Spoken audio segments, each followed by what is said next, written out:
Gary, cold open question. Yes. If you could go see any living stand-up comic or comedian, who would it be? Bert Kreischer. I like Bert Kreischer. Out of all of them? Yeah. The Machine. He's a party man. Yeah. I've gotten into Shane Gillis this week. Okay. Yep. Are you familiar with him? Mm-hmm. Yep. He's usually he pops in on this show that I listen to down here every once in a while. Some very funny stuff. Some dark stuff, but very funny. John, what about you? Lewis Black. I have fallen in love with him. He reminds me very much of the George Carlin model, and George Carlin will still always be the king as far as I'm concerned. So I would easily say Lewis Black. That's a good one. Yeah. I forgot about him.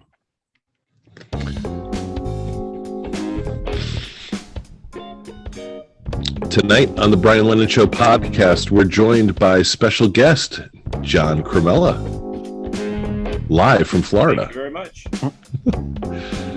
Better than dead.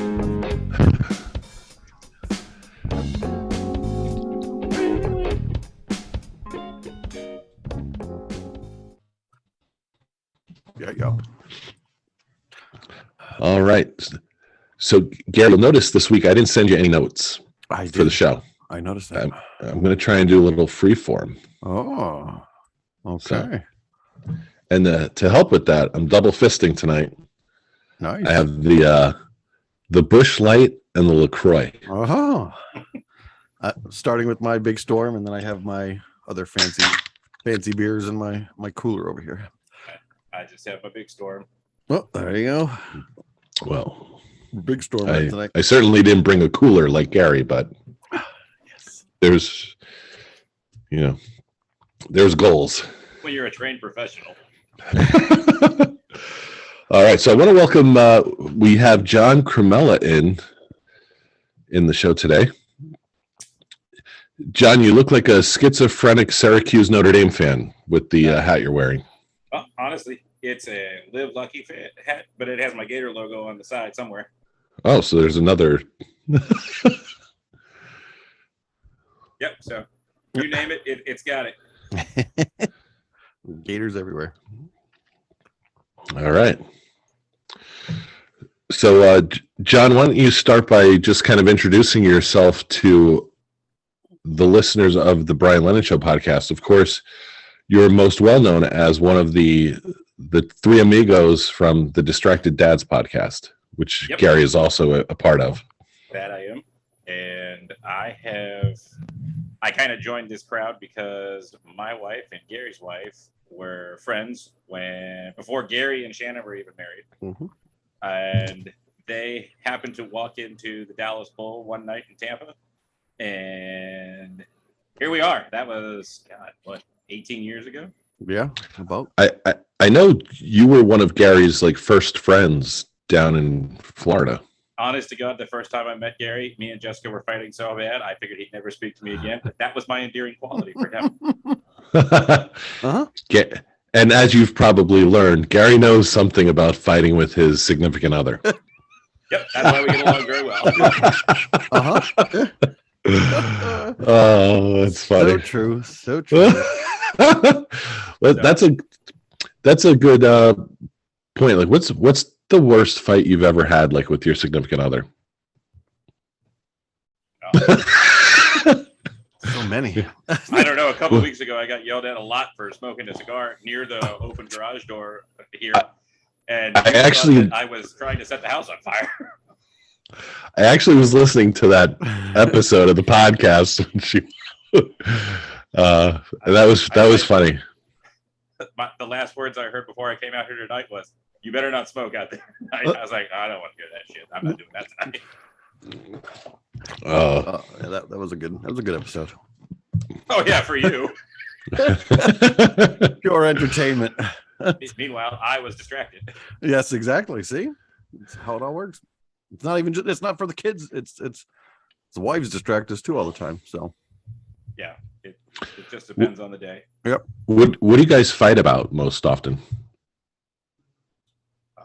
right now, dance. Dance and more importantly, the cost of dance. Yeah. I don't know. I've dropped $3,000 this month, and it's only been 1 month that they've been doing it this season, so I'm screwed. Yeah. What about you, Gary? What do we fight about? What don't we fight about? I mean, man, we have multiple things that we usually it's about the house, not cleaning up housework, doing all that stuff, you know.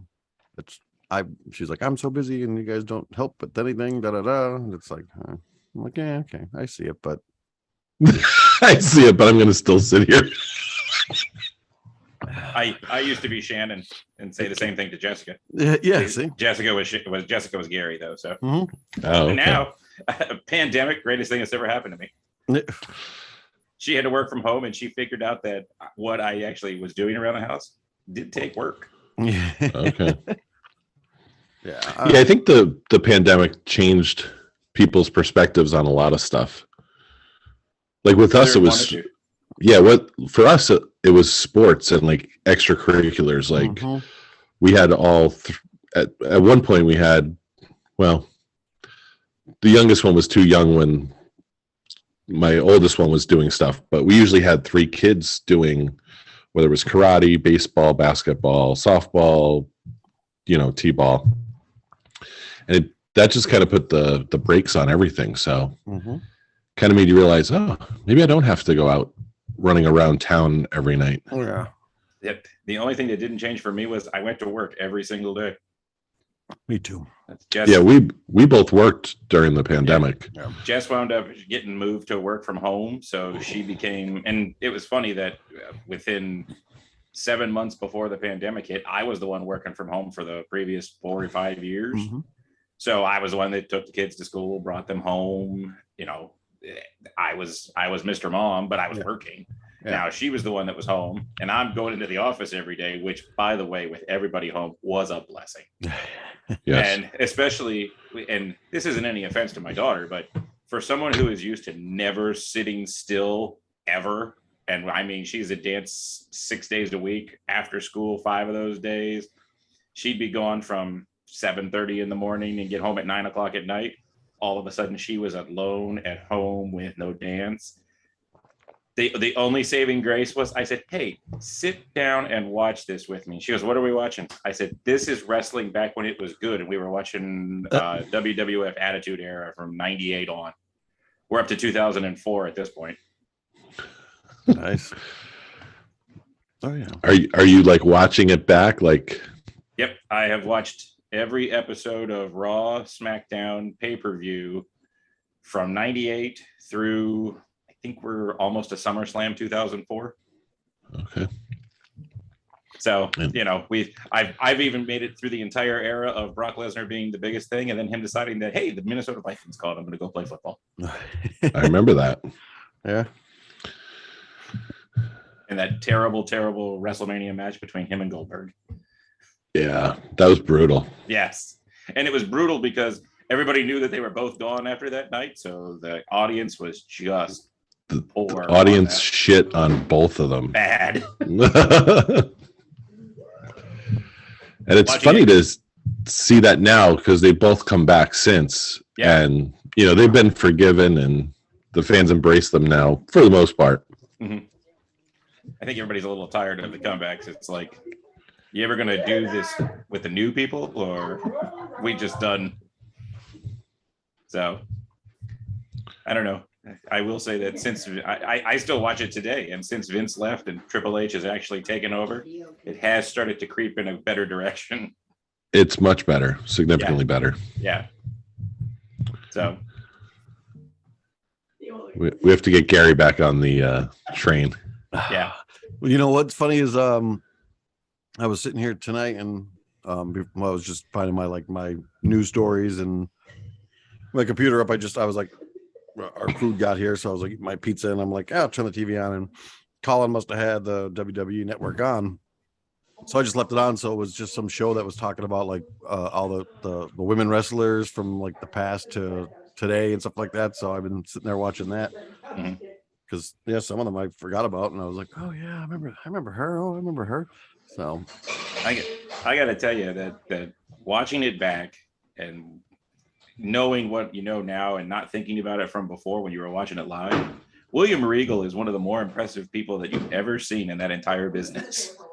Just from a wrestling standpoint, from a manager standpoint, we're going to throw whatever shit we can at you, and he makes it gold no matter what it is. I mean, they gave him Eugene, and he made that work.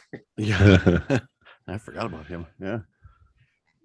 Because even when he was even when he did the commentating too, he was good. So I forgot about him. Yep, William Regal. And he's still around. He's now over in AEW. Oh, is he really? I didn't know that. Was that Black Sport Combat or? Yeah, Black. Yeah, he's got Moxley and Danielson and who is it? Yuta. Yeah, Wheeler Yuta. Yep. Yeah, see. Not just smoke I'm blowing. So, John, tell us a little bit about your growing up. You're native to Florida. I was born in Sarasota, Florida. My mom was originally from Niagara Falls, New York, and my dad was born in Newport, Kentucky, which is basically, we used to go up, visit family, and walk across the bridge to see the Reds play baseball because literally Riverfront Stadium was right there. But they both moved here, and here I am.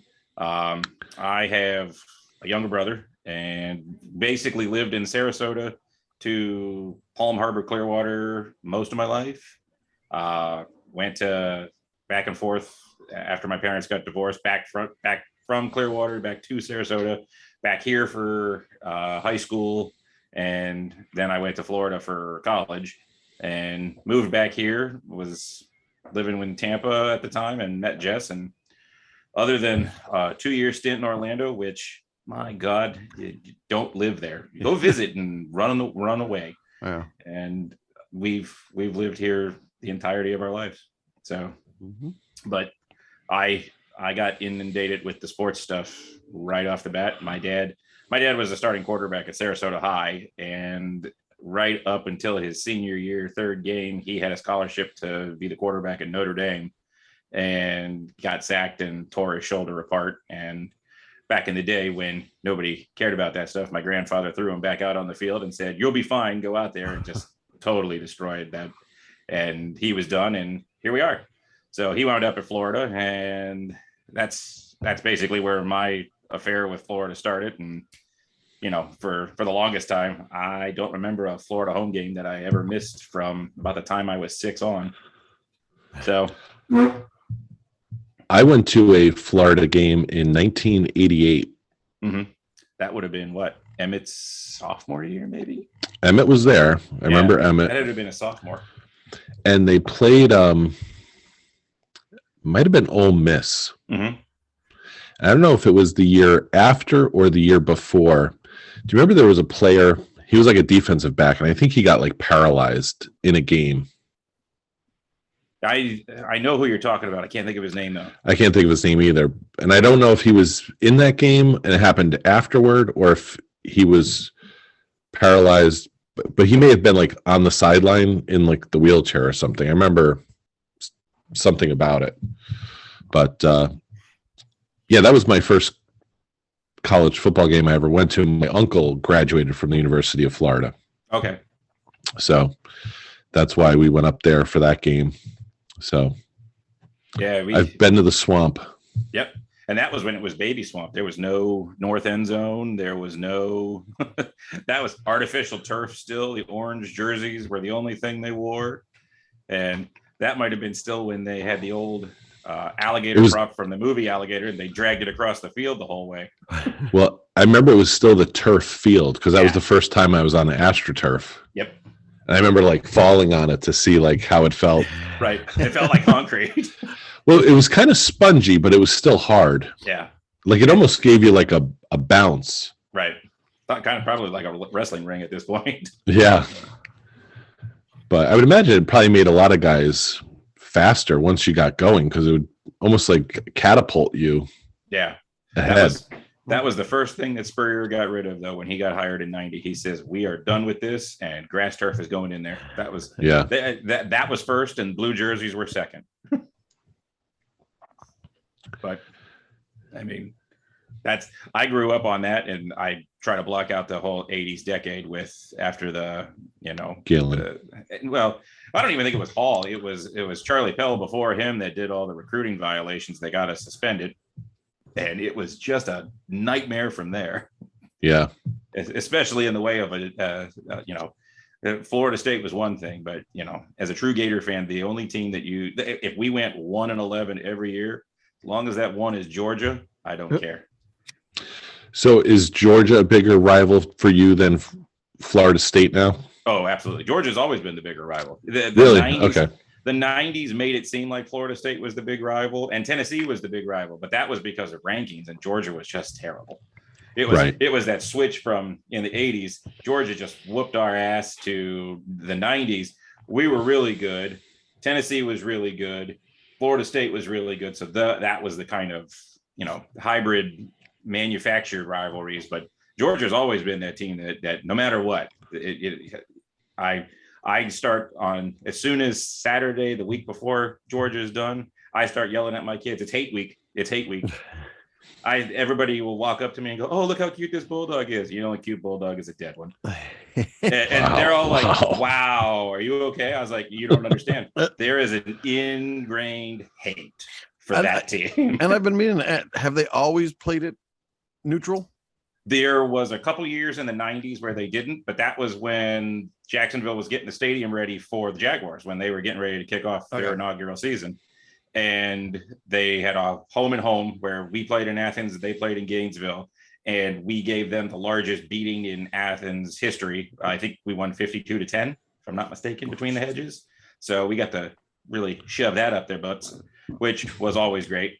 There was, but again, yeah, they were always the team that I can remember. I remember one year that I was happy we weren't watching. We were on a golf course, though, and my dad had the radio in the golf cart, and we were still listening to it. And I'm going, "Please just turn that off." And I'm like 8 or 9, and I'm like, "Turn it off. I don't want to listen to this. This is terrible." Now, have you been to the what do they call it? The biggest cocktail party? Yeah, I have. Wasn't my finest moment. Do you remember any of it? I discovered that there is a football jail in Jacksonville. I went with friends, and yes, the cocktails were flowing before the game. And it was one of those deals where I wasn't looking for problems, but that stadium is split. So you go in, and there's red here, red next to you, there's blue in front of you, there's blue behind you. Well, I had red behind me, and this girl just wouldn't get her knee out of my back. And I politely turned around and said, "Excuse me, can you just, move your knee from my back?" And she promptly told me to go fuck myself. And I said, "If you don't get your knee out of my back, I'm going to get your knee out of my back for me." And her boyfriend stood up in the row behind me and said, "What'd you say to my girl?" And I stood up and was just as tall as him, and he was in the row behind me. And I said, "If she doesn't get her knee out of my back, I'm going to move it." He swung at me. He missed. I swung. I didn't. So my friends promptly moved me to another section. And so you were that guy on the Monday morning Instagram reels. Yeah, that day I was. And because the second section they moved me to, a Georgia fan dumped a beer on my head on it, and I assumed it was on accident. And I said, "Hey, man," and he's like, "Oh, screw you," and he swung at me because I said, "Hey, man," and he missed again, and I didn't. So it was at that moment in time that I got escorted to the bowels of the stadium. I was like, "It's fine. We're up 42-0. It's fine. We can go now." So. Not my finest moment, and not a game that I will go back to just for that. There's too many problems that can happen there, and I don't want them to. I'm too old for that crap. Yeah, exactly. Oh, they're frozen again. Yeah, so yeah, it seems like that game is the more rowdy of all of the games I've ever heard. There you go. Now I can hear you. Yep. So yeah, so it was. Not the game that I would go back to. My mom wanted me to go one year, and I was like, "I'm going to pass. I am going to pass." She's like, "Well, we're going to go." I'm like, "You have a good time." Yeah. there's lots of times, Now, how old were you when that happened? I was in college, so I had to have been 21, 22, Okay. right out of college. So, Gotcha. I mean, I was legal to be drinking, so there wasn't that problem. It was, so it was, and then, like I said, it was one of those things where I wasn't looking for problems. They just kept finding me, and I kept solving the problem. Just unfortunate the way I solved it. Yeah. So speaking of college football, let's touch a little bit on this past weekend, college football wise. Notre Dame lost again. Yeah. 20-point underdog, Marshall. That was nice. Not bad for a $1.25 million paycheck. Alabama had a scare. I tell you what, Quinn Ewers doesn't get hurt. That game might be different. Yeah. Yeah. Yeah. And then Texas A&M lost to App State. Yeah. I'm going to tell you what, too. They have already been talking about that all week, especially being down here. You get a lot of the SEC talk, but right. There isn't anything different than what Jimbo Fisher's done there since he was at FSU. The only thing different at FSU was he had Jameis Winston for 2 years, and he was enough to win a national championship and get them to the playoffs. He doesn't have that in Texas A&M. And with all the NIL stories and whatever you want to make of it for the recruiting class, when you think about it, I don't remember who it is. I think it was Josh Pate, and he came out with the statement that his offense is like a jug of milk that expired in 2013. And he's not wrong. I mean, if you watch that team, last year they had a running back that could kind of make up for the lack of a quarterback. They don't have that this year. Even in that game against App State, one of those touchdowns that they scored was a 96-yard kickoff return. So they produced no offense. I think I saw that they had 186 yards total offense in that game. Meanwhile, the week before, North Carolina scored 63 points, put up 597 yards or something like that on App State's home field, not the other way around. Yeah. So all this talk about, Texas A&M is the up-and-comer, are they? And I mean, I realize that this class is freshmen, but still.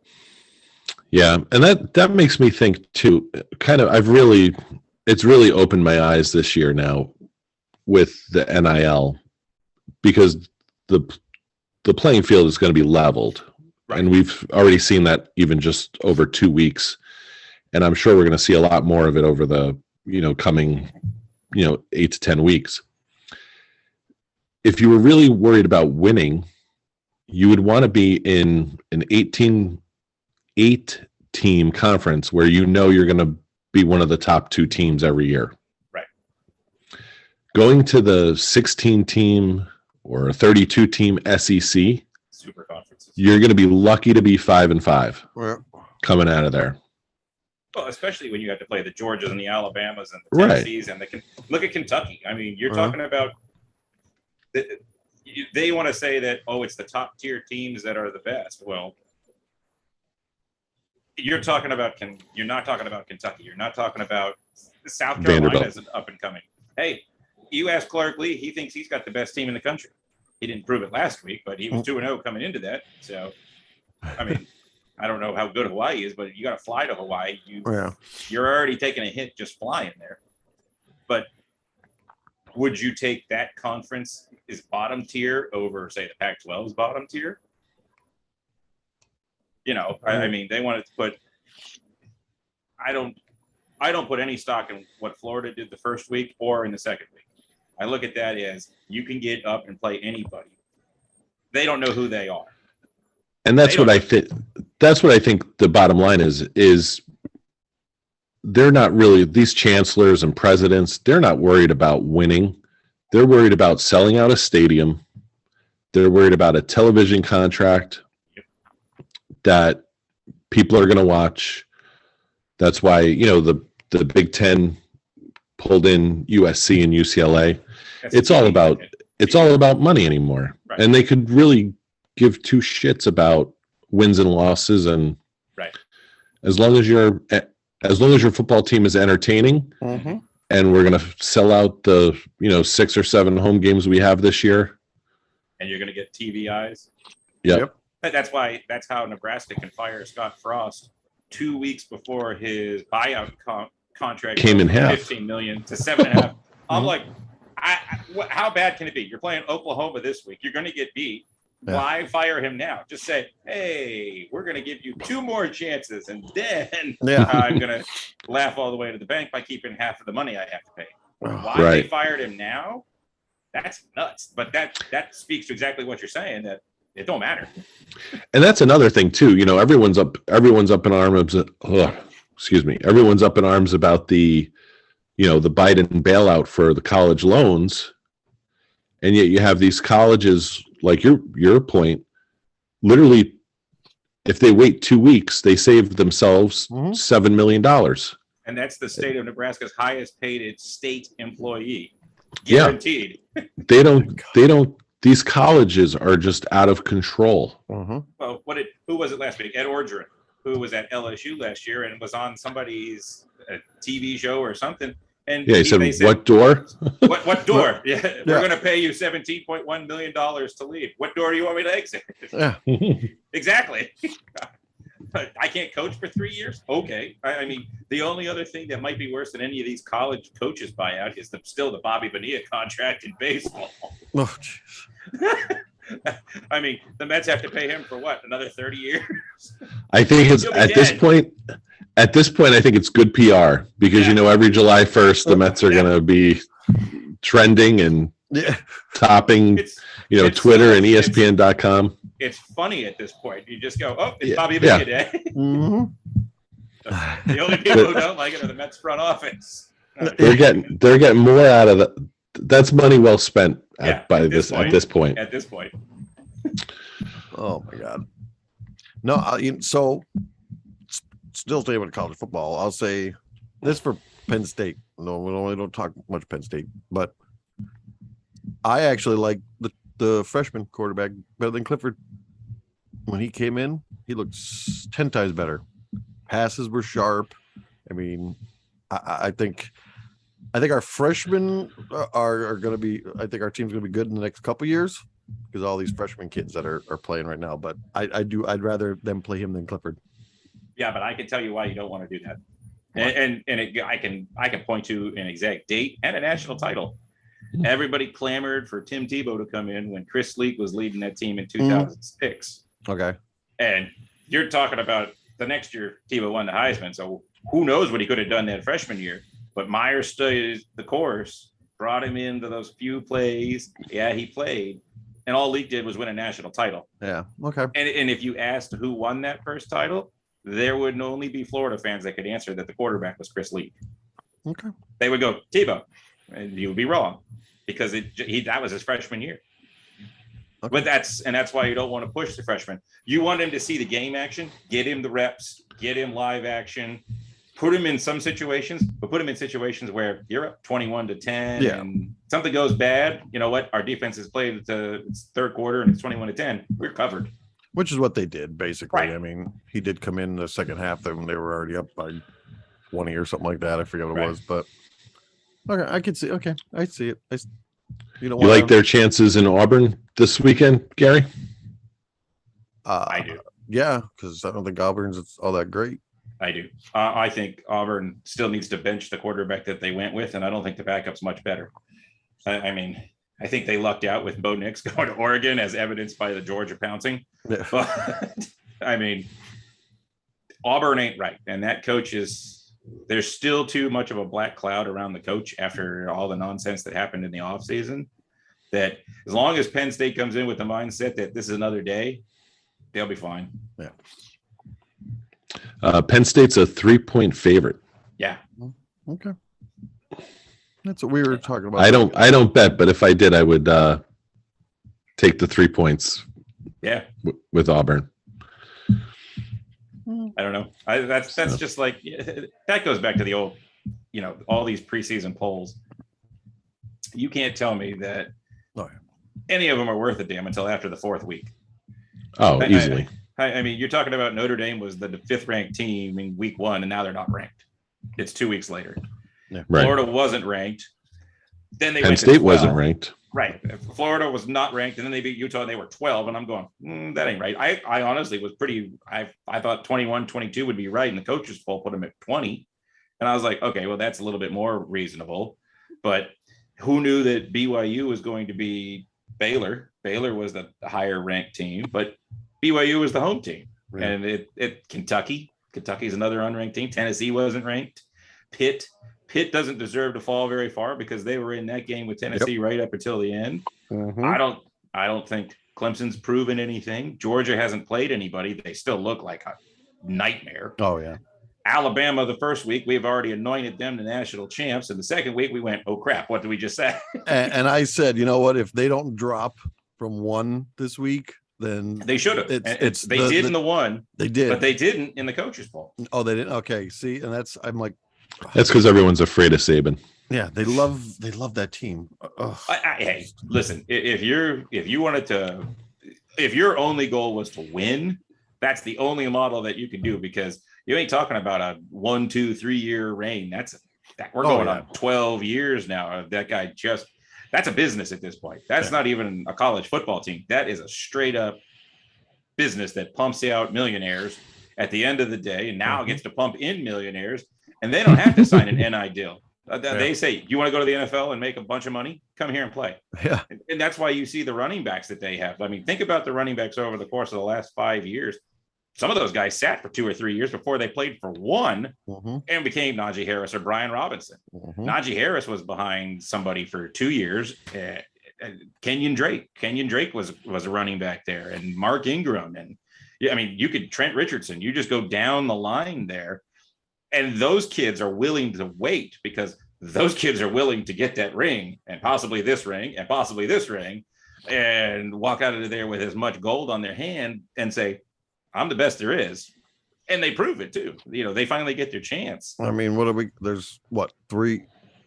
I know 3 starting quarterbacks from Alabama right now in the NFL. Yep. I'm not even sure. I'm going 3 because I might be missing one, but I mean, you got Tua, Jalen Hurts, and Mac Jones. And Hurts, yeah. So I feel like there was another one too, but I can't. Not great quarterbacks. Not yet. Yeah, one of them will be good. Honestly, I think Mac Jones could be the best one of the bunch. I agree with that. I don't think Tua gets enough credit or enough patience. Jalen Hurts was a running back, and then that was what he was. Now Tua looked okay. He still had some really ugly passes. He's short though. He's a small guy, isn't he? Yeah, he's only like 6 foot or 6'1", something like that. Now Jones, I the problem I have with him now is McDaniels is gone, and I don't think they know. I don't like that if it is Patricia calling the play.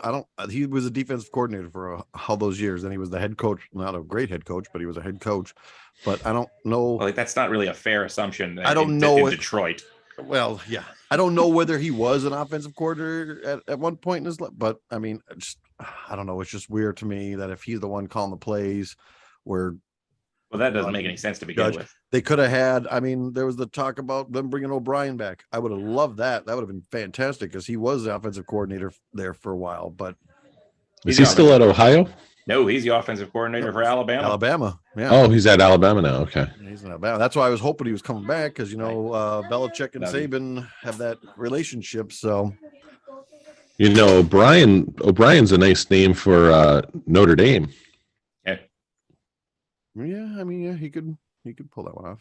I mean, I think you got to give that guy a little bit more leash, but he ain't endearing himself real well. I mean, he was good at Penn State. I mean, he got them back to, we had winning records, and then he had those couple good years, and then Houston pulled him away, and he wanted to be an NFL coach, so I can't really blame him for that. But I mean, scarier thing with the Notre Dame situation is how much did Brian Kelly know about what his team was going to be this year, and how easy was it to jump to LSU because of it?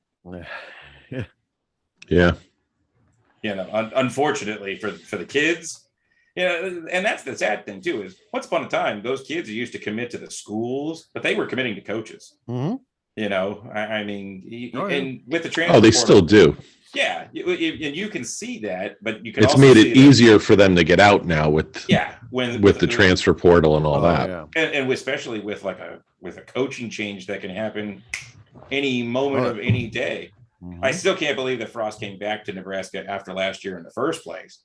But anybody that was signing with him had to have known that if anything bad goes wrong right away, he's gone. And it happened right off the bat. Yeah. Here's the interesting, I think, with Nebraska, and they won 3 national championships in the 90s. Mm-hmm. I remember one. We're a powerhouse from the 60s and 70s and 80s. Mm-hmm. I don't see Nebraska competing moving forward. Not since Tom Osborne. Yeah. Tom Osborne retired after the 97 title, and that's been it. Because what kid is going to want to volunteer to go to the middle of America, literally, and play football when I could go to any school along the Atlantic coast or go out west or, one of these big schools in Texas with all the pretty Texas girls and, Dallas, Houston, Austin nearby. Yep. I don't see it being very good for Nebraska moving forward. No. Them and the Iowas of the world. When Kirk Ferentz leaves there, and I think at this point he may be the longest tenured coach. And I think I read today he's signed through like 2029. Yeah, but I don't mean he's leaving anytime soon. But I'm pretty sure he's been at Iowa longer than any other coach has been anywhere at this point.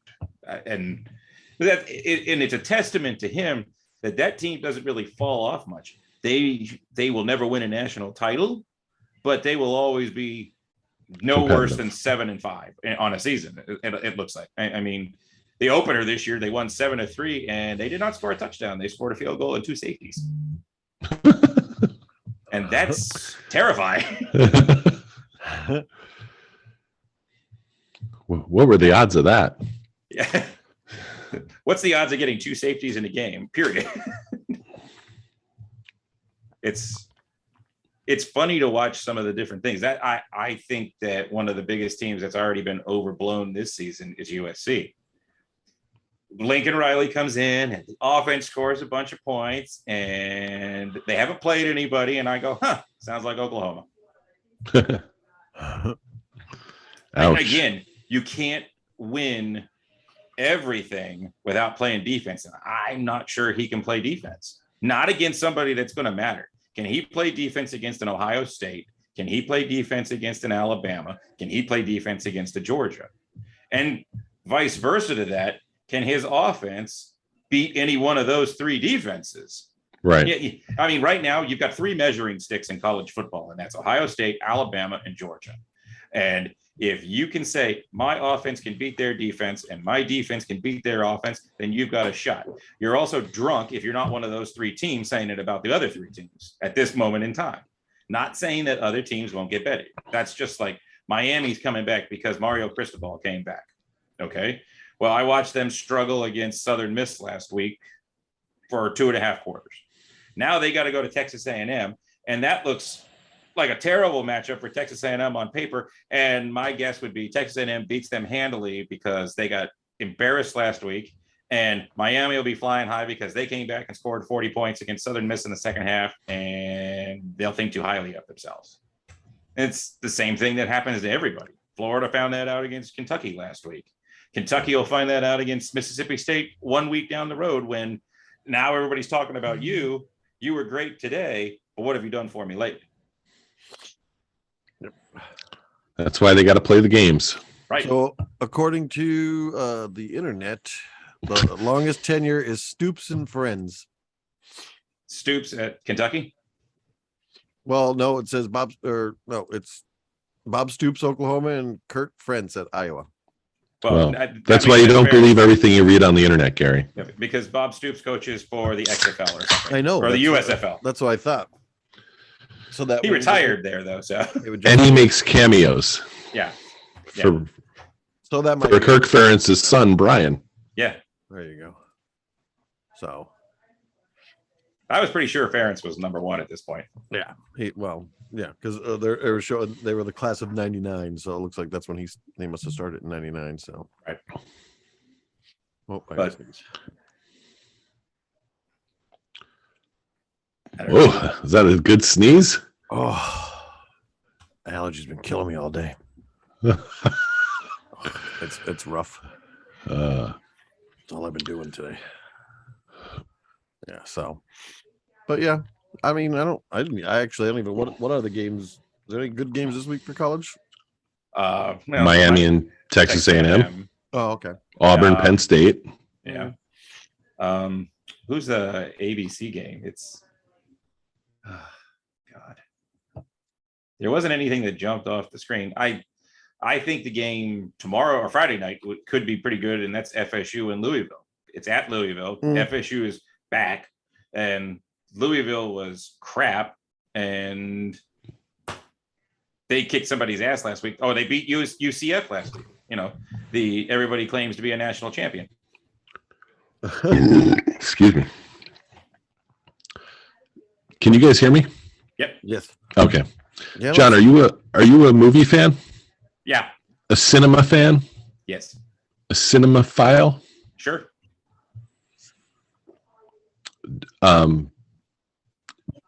Other than like Marvel movies? Yes. Okay. My favorite movie is Casino. Okay, interesting. I used to officiate basketball, Okay. and there was a female referee and a male referee, and they would work the games together. They were not like a love interest. He looked like Robert De Niro, and she looked like Sharon Stone from Casino. There you go. That's interesting. Wild. I don't know what it is about that movie. It speaks to me. Is that I like mob movies and I like gambling movies, so it was all of that wrapped into one. okay? So you like Casino even more than Goodfellas? Yeah, and I love Goodfellas, but I like Casino more, which is very odd because that's not normal. Most people go straight to the mob portion of Goodfellas versus the Casino. Yeah. I watched I don't know if it was, I don't think it was last summer. I think it was like 2 summers ago. It might have been the pandemic summer, so 2020.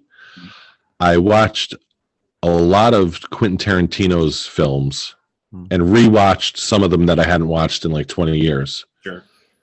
And then I think that might have been the summer Once Upon a Time in Hollywood came out. Okay. But this past week I watched Jackie Brown, which I hadn't seen before. I haven't seen that one. I think the last Tarantino movie that I watched like in the theater was Kill Bill 1. Okay. I think I've seen Jackie Brown or parts of it. I can't. Yeah. It was a typical Quentin Tarantino. It probably wasn't, I wouldn't rank it as one of my favorites, probably like toward the lower end of his films. But Bridget Fonda's in it. Okay. And I didn't realize it was her till like the credits ran. I'm like, oh. Yeah. She plays Melanie. I think that's her name. So, but it was interesting to watch. I guess the movie was filmed in 1995 and it came out in like 1997. Right. So it's a very 90s film. And some of the scenes take place in a mall. And like the shopping mall is packed. And you're like, oh, I remember those days. Like Stranger Things, watching those kids walk around. Yeah. Yeah. And they were in like a Sam Goody. Yeah. Oh, so you see like the stacks, the stacks of CDs, and you're like, my kids would watch that and have like no clue what that is. They'd be like, where are they? My parents opened a Stretch and Sew, so it's just a sewing and fabric store. When Countryside Mall opened here in 1984. It was one of the original stores in there, and I can remember going into the mall. I had been 6 or 7 at the time, and going to the music store meant flipping through records, tapes, and I could do that for hours. And they all knew me because they were like, "Oh, Mom's working again today." Huh? I was like, "Mom works every day. What's wrong?" Oh yeah. And it's summertime. I got nothing else to do. Yeah, that was the go-to. You used to go to the mall, just walk around. That was it. Now, John, I used to work in Gulf View Square Mall. Okay. Up in Pasco County. I actually know where that is. I can remember going there, Newport Richie. I can see my mom making me go there for something specific, and I think it had to do with a fabric store of some kind. Something that, though we're out of this, we got to go up there to get it. Oh, okay. Can't wait for this hour and a half drive. I moved there going into my junior year of high school, and I got a job at the Lynn's Hallmark. Mm-hmm. And in June, July, they get all of their Christmas box cards, even though Christmas is 6 months away. Well, that's when they start releasing the ornaments now, too. Yep. And my job was to take the boxes of box cards down the whole stretch of the mall into like this side hallway, into like another hallway with no air conditioning, and put them in like this storage cage. Yeah. And that's all I did for, 4 or 5 hour shifts in like July and August of Florida. Oh, yeah. Just sweating my ass off. It's only 95 degrees and 130% humidity. Yeah. And I thought, like, this is like what they do like to Russian prisoners or something, like this sort of task. That's what we do to ourselves every day. Except I'm not in like Siberia. I'm in the equator. Chinese children. Circle of hell. Chinese children. Yeah. That's what they do. So, good times. Okay. Yeah, especially when you think you're okay. Hey, cool, mall job. Stay inside the air conditioning. Oh, air conditioning. Can you take these outside to the storage unit? Then you're Sure. yeah. That's exactly what I signed up for. Yeah. Oh my God.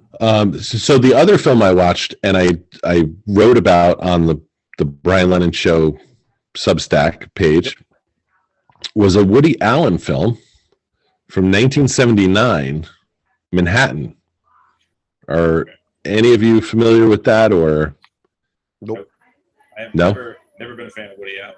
Yeah, I don't even know if I've ever watched a Woody Allen. That was the first Woody Allen movie I've watched. And I mean, all you hear about is Woody Allen, Woody Allen, Woody Allen. Ugh. Even though these days he's not, he's been canceled. Yeah. For the most part. But I really enjoyed it. Yeah, I mean, It was shot in black and white. Right. Which for 1979 even is alternative. And it was, it's, I would call it like cinema. It's not like a stupid romantic comedy. It has no slapstick in it. Okay. There's no special effects, but it's an artsy fartsy type cinema. Yeah. But I enjoyed it. I enjoy those. I enjoy that more than finding crystals and what have you. Yeah. I see. I love my sci-fis and my things like that. I love all that weird stuff. I'll watch all those weird B movies. I'll watch a B movie. A lot, especially a lot of the 80s ones. Especially if there's some skin in it. Well, yeah. Well, of course. That was the best time in the Saturday 80s. morning on Channel 44 was Paul Bearer's, ridiculous theater. And you didn't know what you were watching. But then you go back and remember some of the movies that were on. It was like My Best Friend is a Vampire. And you're like, that movie wasn't terrible. It wasn't great, but it wasn't terrible. Once Bitten with Jim Carrey. You're going, wait a minute, that was Jim Carrey. Yeah, that was one of my favorites. One of my all-time favorites. Well, two. I have two of them. They're two all-time favorite B movies. Yes, Ice Pirates. Ice Pirates. Oh, it's fantastic. If you can find it.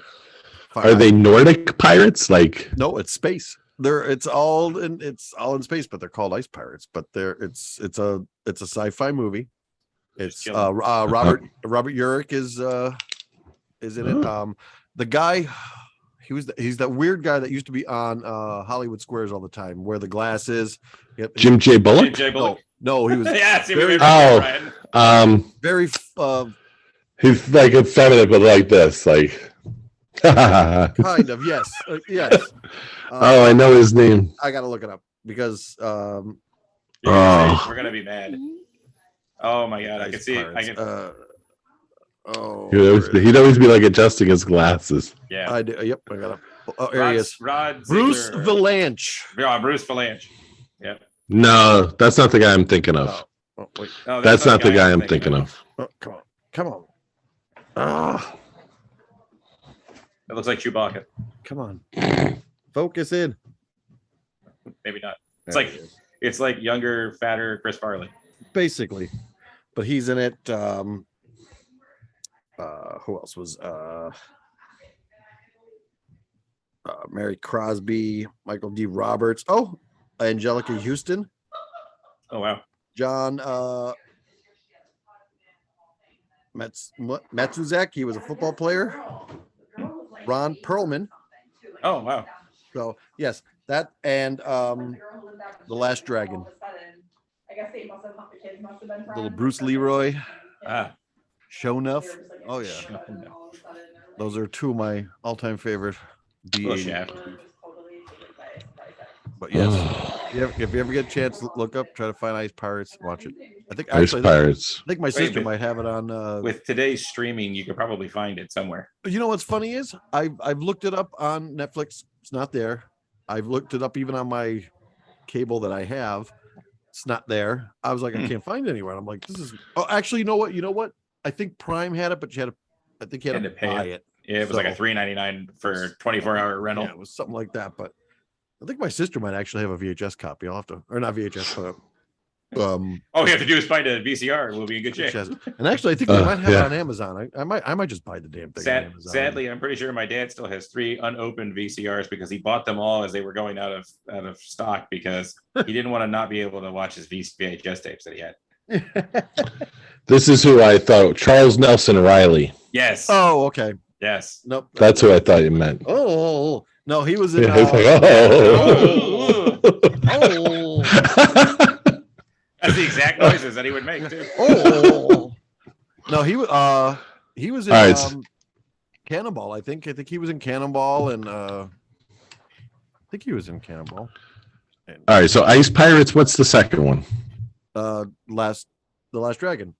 Oh, did I miss that while I was? Yep. Sorry. Last Dragon. Bruce Leroy. Show enough. Sorry for not paying attention to my own podcast.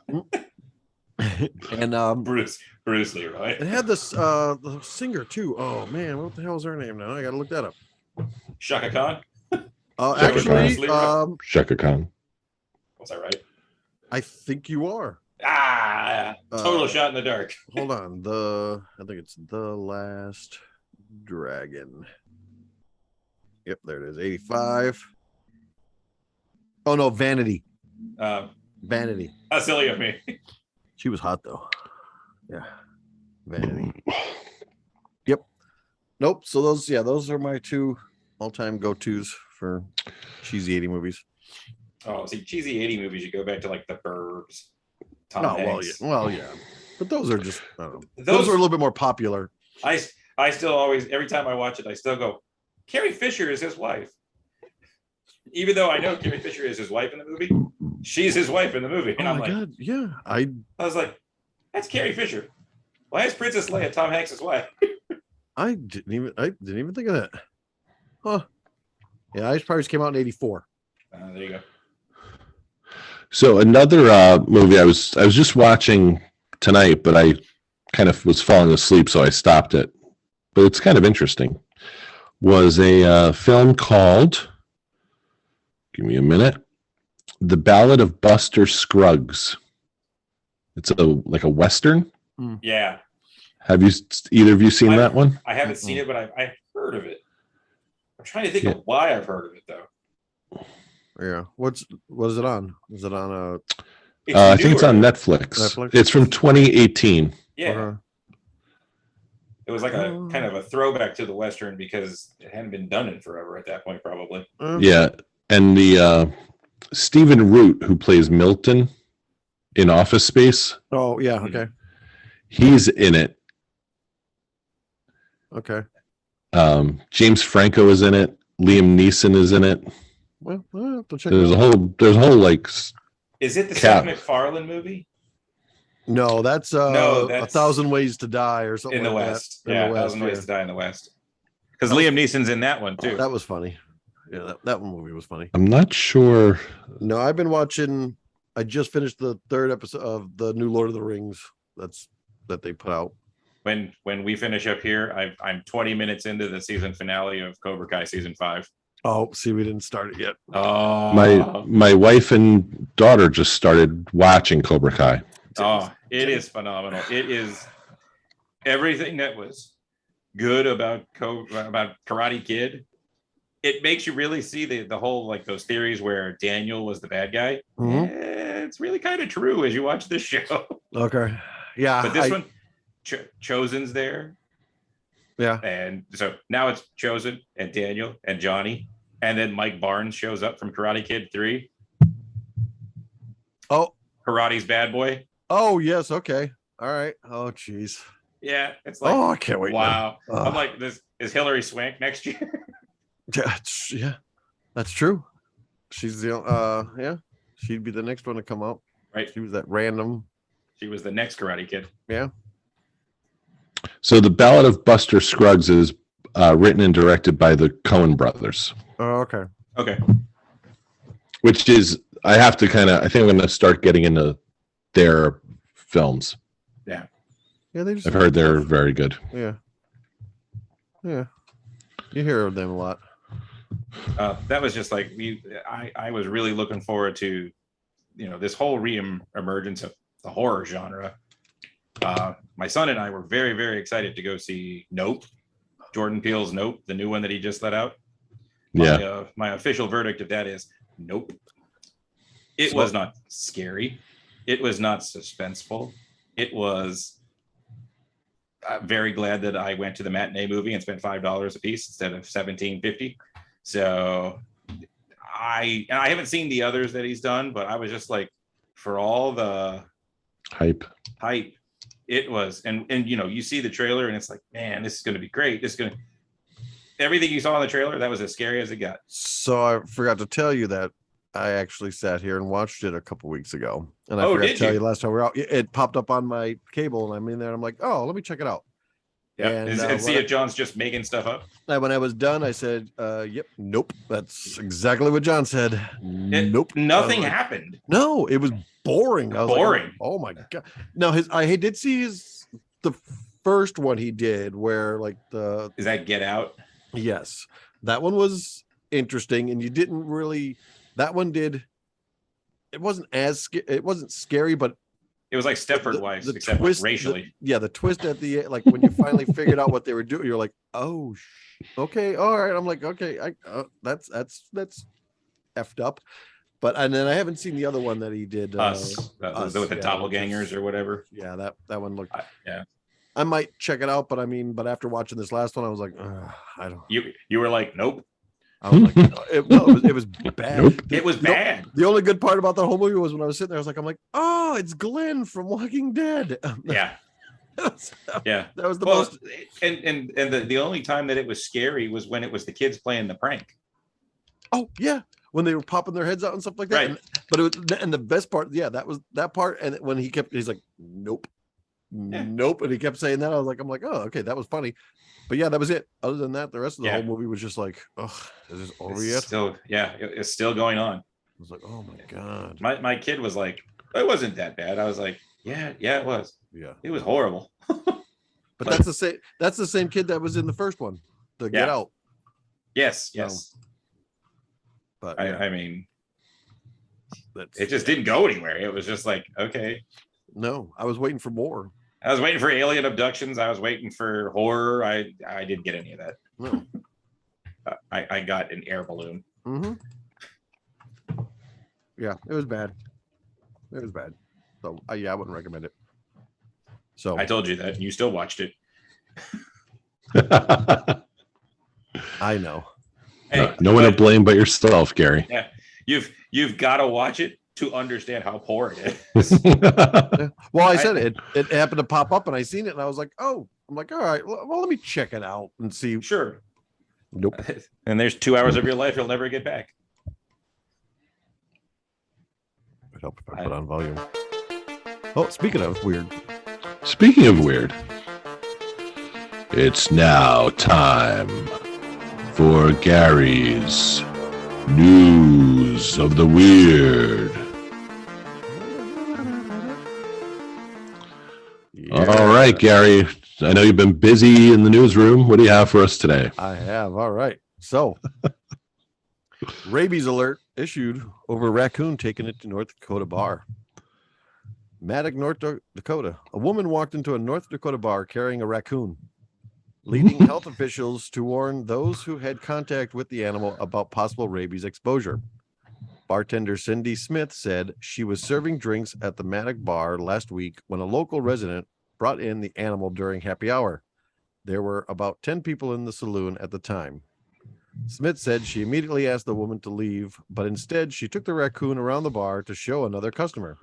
The woman eventually departed with the animal after about 5 minutes.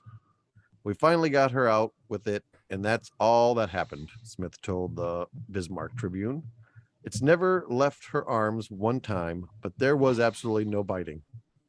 Maddox is a town about 500 people located about 85 miles from the Canadian border. Rabies is a viral infection that affects mammals, including humans. In an alert issued Tuesday, North Dakota's Health and Human Service Department is asking anyone who may have been bitten or had contact with the raccoon saliva to seek medical care. Were people in the bar Frenching the raccoon? I guess that was weird, but Now, is that like a therapeutic support raccoon? Yeah. I don't know. It didn't say. She just I gotta get on the plane. This is my support animal. I need this raccoon. Rocket. Yeah.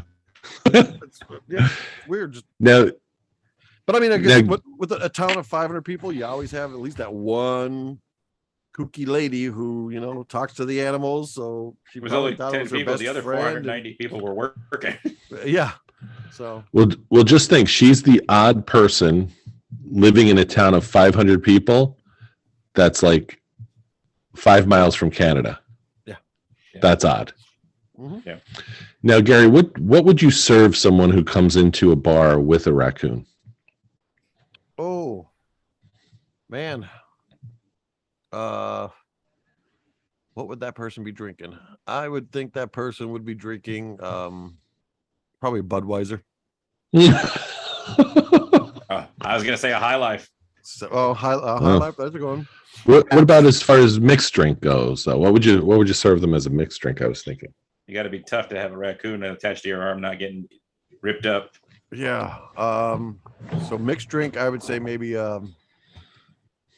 gin fizz, something like that, maybe, or Boilermaker. Okay. Beer. That's what that person seems like. Did they give any dimensions of the raccoon? No, they just said she had it in her arms. That was it. How big are raccoons? They're about 2 feet long. I don't know. I hit one time with my car, and I got out. It was the size of a small bear. I was going to say some of them are. Yeah, I think some of them can be. Yeah, the thing had to have been 3 feet long, and I'm like, that's a raccoon. Why? Holy hell! Yeah.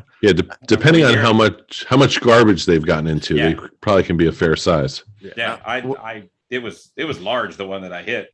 I've never seen most of the ones I've seen are probably maybe a little bit bigger than Small a house dog. cat. Yeah, Or like a small, Right. Like I've never seen them huge, but I mean, I've seen like on like news stories and things like that, or picture where they're like they almost look like little baby cubs. It's like, holy crap. right. I mean, That's I what remember I'm pretty sure I hit. the old apartment that I shared with Greg that you lived in at one point.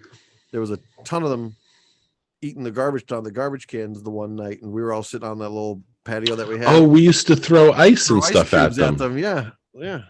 Oh, that's right. Yeah, you were there that day. We were Yeah. knocking ice cubes down at them. Yeah, trying to get them to go. We used to call it. It was Osama bin. We used to call it Osama. I Yeah. think. Uh-huh.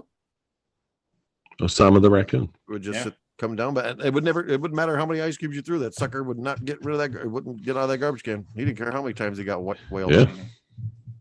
Could hit him upside the head with a bowling ball as long as he was getting trash. He was fine. Exactly. All right, and our last story for tonight is found: alligator, drugs, guns, money. But where's the tiger? What? Albuquerque, New Mexico. An alligator, drugs, guns, and money were seized during a raid at 2 homes in Albuquerque last month. But New Mexico wildlife officials said Saturday they are still searching for a young tiger they believe is being illegally kept as a pet. Investigators think tiger is with someone in New Mexico or nearby state. New Mexico Department of Game and Fish Conservation officers said in a statement. The animal was believed to be less than 1 year old and weigh under 60 pounds, but tigers can grow to 600 pounds, the department said, calling large meat-eating animals such as tigers and alligators a clear danger to the public. Wild tigers are listed globally as an endangered species. Alligators were listed as an endangered in the U.S. from 67 to 87, but today thrive in the wild. The alligator seized by authorities is about 3 feet long. Baby. It was taken to a wildlife facility after state conservation officers and federal, state, and local police served search warrants August 12th. Albuquerque police reported a 26-year-old man was arrested, and investigators seized 2 pounds of heroin, 10.5 pounds of cocaine, 49 pounds of marijuana, 17 rifles and pistols, fentanyl and Xanax pills, and nearly $42,000. What was that? Quentin Tarantino's house? That's what it sounds like. It's either that or it was That much drugs, that's how you wind up with a tiger and an alligator then by accident. what was the other one I was thinking of? Mike Joe Tyson. Exotic? Mike Tyson. I was gonna say Mike Tyson with the tiger. Could have been Tyson's place, you know. I don't have the money to give you. Give me the gator. Exotic animals and everything like that. That's random. But yes, so that is news of the weird.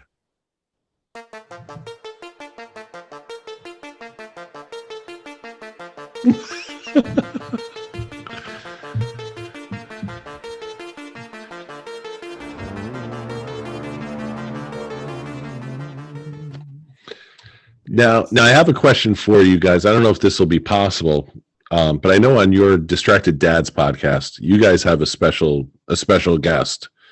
I believe he's from England, Yes. who comes on to the show. I'm wondering if you guys might be able to like hit him up real quick to see if he could jump on the show. Sir Arthur Dingleberry. That's it, Sir Arthur Dingleberry. I'm pretty sure we could dig him up. I'll say John, I'll have to text him, see if he could call in or something. Yeah, hang on 1 second. Uh, Oh, okay. Hang on. Arthur. Well, good day, gentlemen. How Hello. this evening? hello, Sir Arthur. Oh, it's going very well, other than the whole death of the Queen. That's why I wanted to talk to you, Sir Arthur. How is the mood over in jolly London? Oh, it is very, very dark.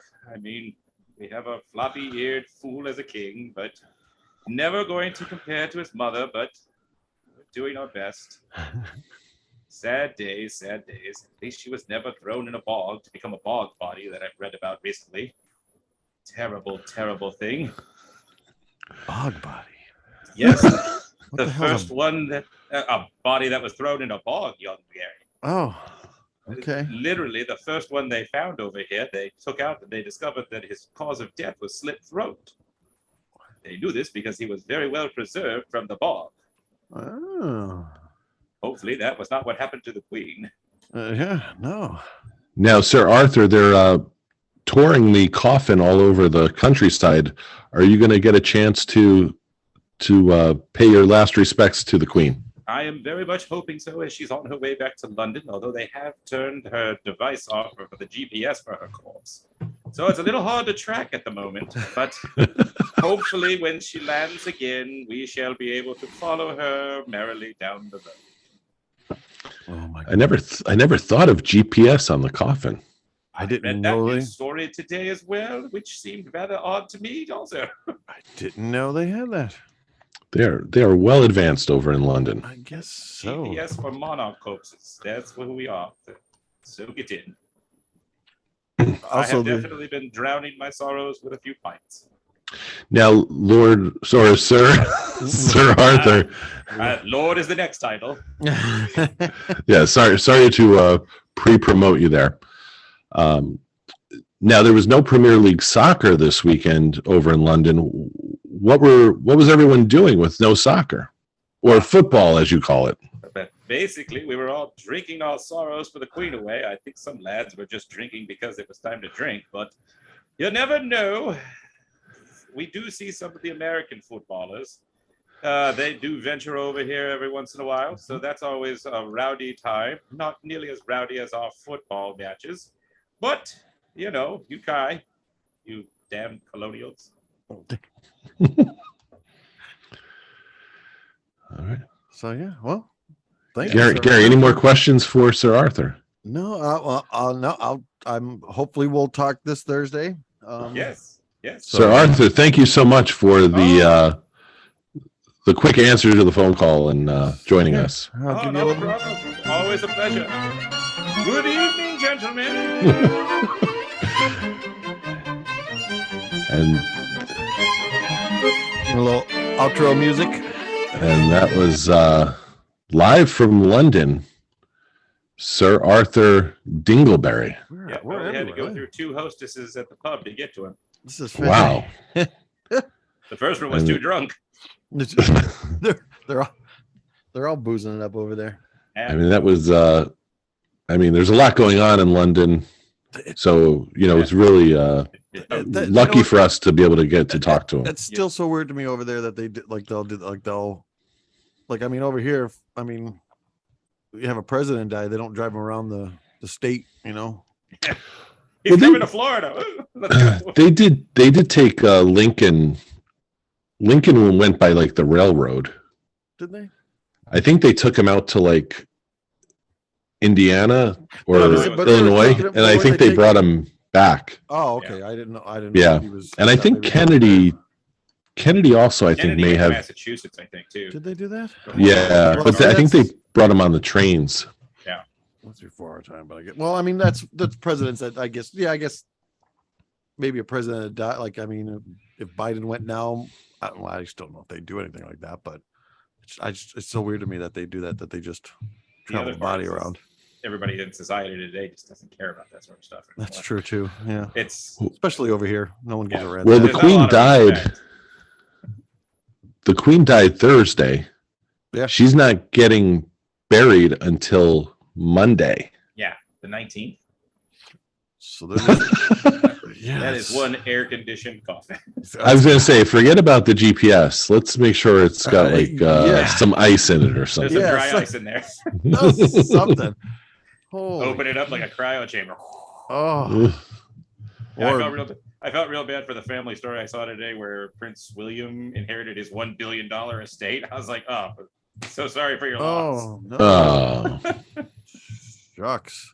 It's an 826-year-old castle or something. I'm like, oh yeah, I feel real bad for you. Swear. I'll leave my kids a 2016 Honda Civic. Yeah. I'm gonna leave my kids a bill. Low mileage. Oh yeah, bill. Yeah, exactly. Yeah. Here's the bill for my funeral. Good luck. That's it. Enjoy. That's not true. I've already threatened my daughter that when I die, I told her I was going to stuff myself and she had to keep me in her house. And she goes, "Can we stuff Mom too? So I have a matching pair?" And I went, "Oh, now we're talking." Yeah. I went, "She didn't miss a beat. She is my kid. Good job." Uh-huh. Yeah. Oh yeah. She says, "I'll dress you up at Halloween." I went, "Oh, sweet." Every year, Christmas, decorating. Holiday, festive year. It's time to put Dad's Christmas sweater on. That moldy old dusty sweater. Yep. I want to make sure I'm there as all of her boyfriends walk in. What's that? That's my father. Yeah. Why is he just standing there? He's dead. What? It's nice meeting you. Goodbye. Yeah. And I'm still doing my job from beyond the grave. Exactly. Perfect. Oh man, but good times. Yeah. Always. All right. Well, I guess that we'll wrap it up. It's been over an hour. Yeah. Oh, wow. It's time for bed. Yeah. I gotta go kill the last 30 minutes of Cobra Kai. That's right. John's got movies My wife episodes didn't to watch. We watched 9 and 6 hours of TV together, and she watched the last 30 minutes while I did this. I was like, really? She couldn't wait. She's like, she's texted me while we were talking, and she goes, "You missed a really good final." Oh. Oh man, I was like, that's I'm gonna watch it here in a minute. that's not right. Well, go and enjoy that. John, thanks for coming on tonight. Sure, thanks for having me. I appreciate it. Yes, we'll have you on again. Absolutely. Definitely. I'll try. As always, I'll give Arthur a heads up. Yeah. yes. As always, kudos and thank you to my co-host Gary McDaniel. Thank you for listening to the Brian Lennon Show podcast. Check us out on YouTube, the Brian Lennon Show.substack.com. Subscribe, ring the bell, subscribe, all that good stuff. Thank you and have a good week. Peace out.